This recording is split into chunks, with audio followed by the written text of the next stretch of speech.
Hey guys, welcome back to another haunted story. So, if you're new here, welcome. Hit that subscribe button down below and join the spooky fam. I think that's what I'm going to start calling this now.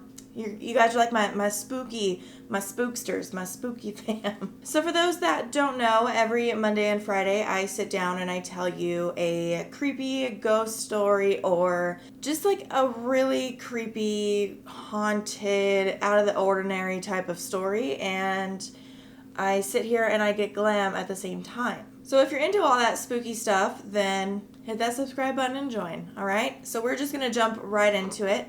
Today we are talking about Madame Marie Delphine LALAURIE. This lady was just pure evil, okay? Just straight evil. She was born on March 19th, 1787. This is like going way back in time. And she was born in New Orleans, Louisiana. Her family was like pretty high up there. Her parents were known as being like very prominent people. Her uncle was a governor. Her cousin was a mayor. Like, they all had some pretty good background histories to them. So she just kind of grew up in that sort of like light, you know? As she got older and became an adult, she was known as a socialite. So she was always just throwing parties, going to events, stuff like that. Just a really popular, well-known person. So back then in those times, it was well known to own slaves. And her uncle, the governor, actually owned a few slaves himself. And when Marie, I'm just going to call her LALAURIE. So when LALAURIE was 4, her uncle was murdered by his own slaves. And because of this, a bunch of, I don't want to say movements, because I don't think that's what they were, but basically it just started like a little train effect of different things happening for slaves. So, for example, it started the Amina Conspiracy, which is basically a African-American organization, and it was pretty much just slave rights, you know, that they deserve to get treated with respect too. So because of all of these things that were going on with slaves, and slaves pretty much demanding like rights, which, I mean, why wouldn't they? Slaveholders were starting to get more and more aggressive and brutal to their slaves because they were afraid that the slaves would murder them, because, you know, a couple slaves murdered one of their slave owners, and so they were just worried that the same thing was going to happen to them pretty much. So they just ended up disciplining them even more. Well, LALAURIE was around at this time and she saw all this happening, so I think that is where her like mindset comes into place with slaves. I mean, we're going to get into it, but I feel like all of that needed to be said as like a background story to why she was possibly the way that she was. Not saying that it was okay or anything, it's just I feel like that's kind of an important step. So LALAURIE in her lifetime, she ended up marrying 3 times. And it wasn't just to like average Joe people, it was to people with like a really high up title. Her first husband was a high up Spanish royal officer. He died in Havana suddenly. No one really knows how he died, but LALAURIE was pregnant with their first child, and her name was like Borgia or something like that, but they just called her Borgita. So he dies. And then 4 years later, she marries her second husband, and he's a pretty high up too. He is a very prominent banker. He's a lawyer. He's a merchant. Like, he just had a lot of titles, and they ended up having 4 kids before he ended up passing away. So then in 1825, she marries her third husband, and they stayed together for quite some time. He was a physician, so again, a higher up, and he was quite a few years younger than LALAURIE, and I think this is what caused a lot of trouble between them. So this marriage is when people would say that she just kind of became mad. Like, not mad as in like I'm angry, but like mad, like crazy. It was like something just snapped in her head and she just started being a little shit. It could be because of the marriage, because her husband was so many years younger than her. Maybe he was like, you know, looking at younger girls or wanting younger things. I'm not sure, but either way, LALAURIE snapped. While she was married to this man, this is when she would purchase the land to build her mansion on. It was a 2-story house, so I'm not really sure how you would consider that a mansion. I thought mansions were more than just 2 stories, but I I don't know, maybe back in those days it was considered a mansion. And it came complete with slave quarters. She had those built. So once LALAURIE started getting comfortable and started going even more and more crazy, rumors of her abusing her slaves and her daughters started to come about. People that would see her slaves at the house, for instance, like her neighbors, they would say that her slaves looked really wretched and haggard and just not doing well. But when she was out in public, she was known to be really nice to African Americans. Like, she would just be really polite, say hello, smile at them. But when it came to her slaves, that's when she was like a whole different story. So rumors of her mistreating her slaves spread like wildfire. And this obviously caused a lawyer to come to her house and talk to her about it and see what was going on. And basically tell her the laws for slaves. And he reported that he didn't find any mistreatment or anything out of the ordinary with her slaves. So he just like went on his merry way. One of her neighbors had witnessed a slave girl who was about 12 years old fall off the roof. And she died, I guess. And this was because she was trying to escape from LALAURIE basically punishing her. So she just decided to jump off the roof because she'd rather die than have to get punished. So obviously this woman is punishing her slaves in that time in a way that was not okay. Slaves are not okay anyways, but whatever. So her neighbor obviously reported this to the police, and an investigation was underway. And they found illegal cruelty being done to her slaves, so they forced her to give up 9 of them. Just 9. How many did she have in order to be like, oh, here's 9 slaves? Like, how many did she freaking have? But the sad part is that a relative of hers ended up buying the slaves and giving them back to her. Like, how is that even legal? That should have, I don't even know how that happened. But it didn't matter. She got the slaves back and they were back in hell. I mean, it seems like this woman could just get away with anything. She just had that, like, power or whatever. I don't know. So the more that word got out about her mistreatment towards slaves, less and less visitors started to come to her house. She wasn't throwing any more parties because nobody was coming. Like, it was a whole big thing. And obviously this pissed her off because she was like a socialite, you know? She liked the attention. She liked the company. She liked being in the spotlight. Well, she done messed that up for herself. Because not only was she beating the slaves, but she was beating her daughters too. So she kept one slave chained up to the stove in the kitchen, and if she caught her daughters trying to feed the slave or any slaves, she would beat them. This lady was just a downright bitch. So people knew that she was mistreating her slaves, but nobody knew just how bad it actually was until a fire broke out at the mansion on April 10th, 1834, and the fire was said to be started by the slave that was chained to the stove.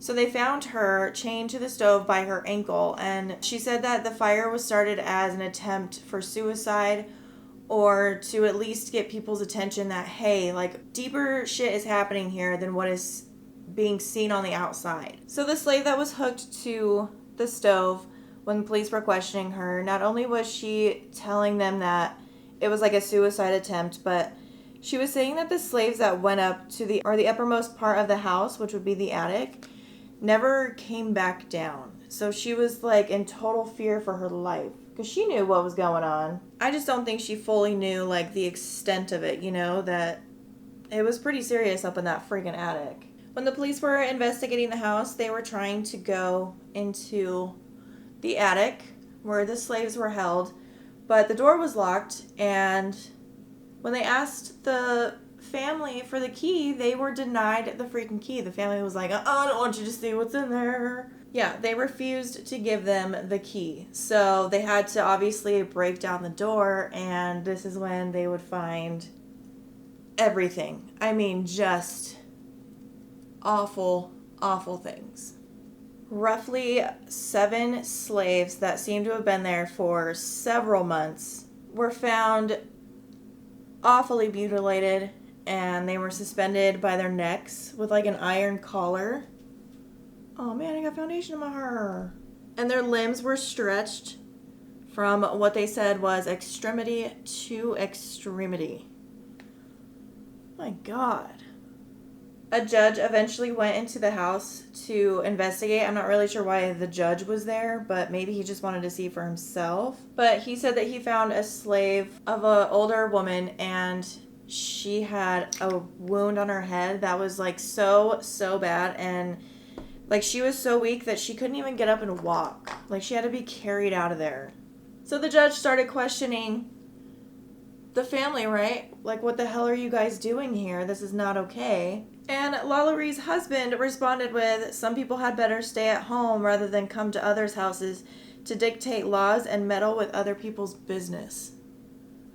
Like, bro, you're keeping freaking slaves locked up, brutally locked up with wounds and everything, and you're worried about people minding their business? I don't think so. Like, what did you think was going to happen? You knew the laws and you broke them. Idiot.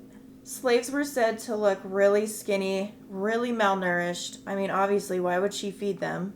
All she cares about is punishing them. They were found with whip marks from being punished so badly that their skin was basically like skinned off. They were found bound in restrictive positions, and they would have spiked collars around their necks, and this would cause them to not be able to move their neck at all. So they were basically stuck in like a static position, which is just one position all the time. They can't move, nothing. So obviously, of course, word got out about what happened at the mansion, and people were freaking pissed off. An angry mob of people went to the mansion and completely destroyed it. I mean, they destroyed everything that they could get their hands on, honestly. And reports of nothing being left except for the walls, pretty much, is all that remained of the mansion. This happened the day after the fire. So when police and all that came to break it up, the mob was already gone. They had already done their damage. Like, they were fed up with it. When the slaves were taken out of the house, they were taken to a local jail, and they were pretty much there to be bought again. They were there for public viewing, and it's said that 4,000 people came to the jail to see the slaves and to convince themselves of their suffering. What, like they didn't believe that they were like mutilated and everything? They had to come see for themselves? Freaking weirdos. But the fact that they were like put on display after dealing with what they had to deal with, like, cut them some slack. I don't know if they were taken to the doctors. I don't know. I don't know if they just went straight to jail and were viewed. 2 slaves that were found in the house actually ended up dying, which is really sad. They couldn't overcome their injuries. You know, they just succumbed to them, and it's really sad. There was also reports that when they dug up the yard, they found remains of slaves buried in LALAURIE's freaking backyard. And one of those bodies was actually a child. That's awful. So what happened to her? Where did she go? Was she punished? Well, I'm going to tell you. During the angry mob that was like messing up her house and everything, this is when she took her chance to basically run for it. And she dipped out, and she went to Mobile, Alabama, and then she ended up in Paris. I believe she went there with her kids because there was letters between them, and one of them was stating that she basically wanted to go back to New Orleans because she doesn't remember why she left. Like, she was claiming that she had no memory of anything that she did. She didn't know why she wasn't there anymore, and she was like pushing and pushing to go back. And her kids were like, you can't, you know, you did awful things. I don't know if they told her that, but the kids were, you know, pushing her really hard not to go back to New Orleans, and she eventually changed her mind and decided not to go back. It's just probably a good thing for her because I'm pretty sure people were like out for her head. Do you think she was faking not knowing what she did or why she wasn't there anymore? I don't know, because she was said to be crazy during her 3rd marriage, so maybe she really didn't remember doing what she did. I don't know how you would forget something like that. So apparently she died on December 7th, 1849. I guess, but nobody really knows how she died. Her death seemed kind of suspicious, you know, nobody really understood it because there was a claim that she was killed in like a boar hunting accident. And I'm sorry, but just from reading the story and hearing how this woman was, I really doubt she was out hunting boars. So another thing that's weird is in the 1930s, there was a man who worked in a cemetery, and he claimed that he found an old copper plate that was cracked. Hang on. Okay, so he finds this copper plate, and on the plate it says, Madame LALAURIE, born Marie Delphine McCarthy, died December 7th, 1842 in Paris at the age of 6. Which doesn't make sense because she died at the age of 62. But maybe the plate was just like broken off where the 2 is supposed to be, maybe. I don't know, but that's kind of weird, right? Like, so what happened to the house? Well, there really wasn't much left of the house after the mob completely went for it. So what we know as the LALAURIE mansion is no longer there. It was rebuilt and became a building of tons of other things. It was rebuilt in 1838, so really not long after all of this happened. And this building like went through it. It was a high school, it was a bar, it was a place for young delinquents, like a refugee place. It was a furniture store, a conservatory for music. Like it was just a bunch of different things over time. What's strange is in 2007, Nicolas Cage actually bought the mansion for $3.45 million. What the hell? Why was it so expensive? Just because like the history of it? But shortly after he purchased the house in 2009, it was actually put up for auction because the house was in foreclosure. So of course, with the history of this house, reports of paranormal activity have been made. Sadly, I can't find that many pictures on anything. Like there's probably not going to be really anything for pictures except for of the building because it was such a long time ago. So in 1894, when the house was an apartment building, a tenant was found murdered in his apartment, and his place was like ransacked. Like it almost looked like he was a victim of robbery. But it didn't seem like anything was taken, which is the one part I don't understand, because if the person that lives there is dead, how do you know what he had and what he didn't have? So how would they know if anything was not taken, you know? But anyways, so they were questioning people in the building, and they questioned one of his neighbors, and his neighbor said that he was complaining of sprites in his house. And if you don't know what sprites are, they're like elves or fairies, you know, just like little creepy things like that.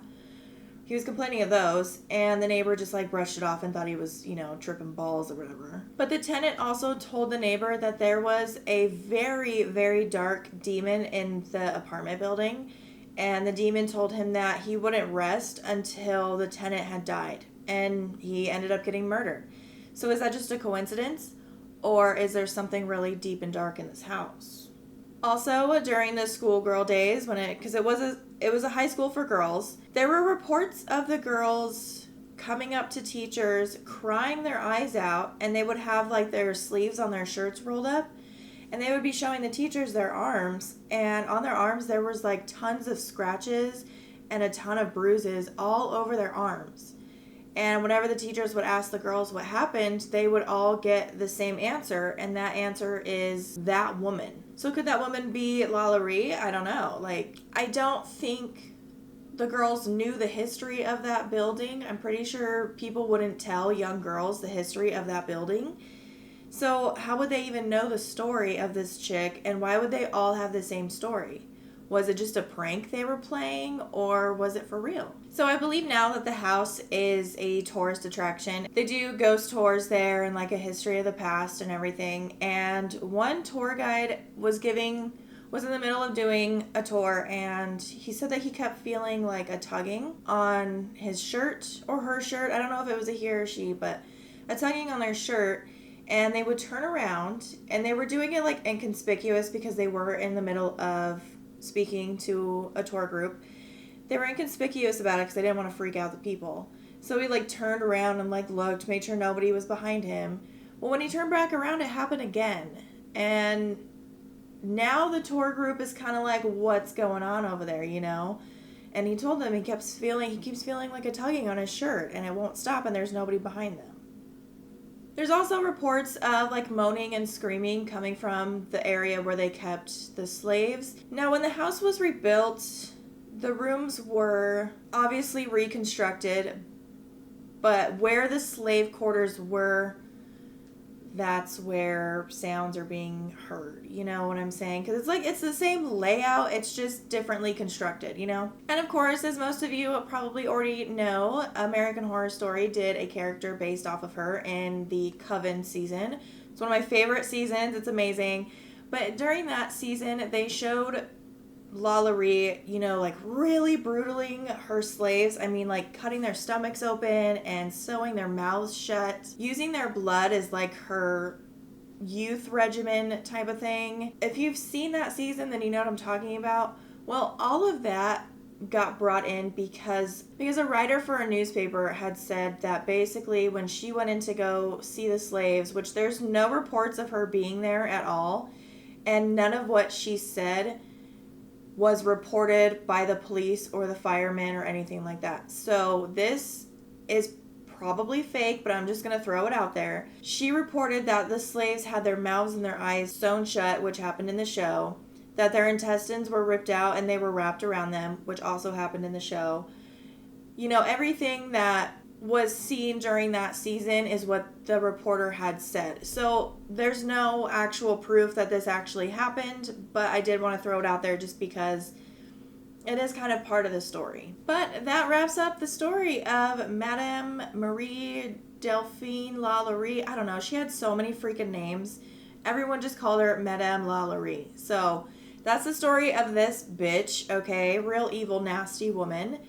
What do you guys think? What do you think drove her to be so brutal to her slaves? Was it her upbringing and what she saw and she was like pissed off that her uncle got murdered by his slaves? Or do you think she just had like a weird screw go loose one day and she went totally crazy? I mean, you have to be crazy to do something like that, right? Like, that's not something any normal, sane person would do. I don't know. I'm not defending her or anything. I'm just like, what triggered this? You know, that's what I'm trying to get at. But let me know what you guys think down below. This story is insane. I can't believe someone would do that to people. So as always, if you like me and you like my videos, then go ahead and like and subscribe to my channel and share my videos like crazy. I really want to get my name out there because I love doing this and I want to bring more people in so they can get creeped out and spooked out and everything too. So that is all I have for you guys today. I really hope you enjoyed this video. Again, if you guys have videos that you want me to do or little stories that you want me to tell, comment down below, or you can also DM me on Instagram. My socials are always in the description box, so you can find me on Instagram most of the time. Not very active on Twitter at all. So yeah, that wraps up today's video. I have nothing else to say except I love you guys, and I will see you in the next one. Bye!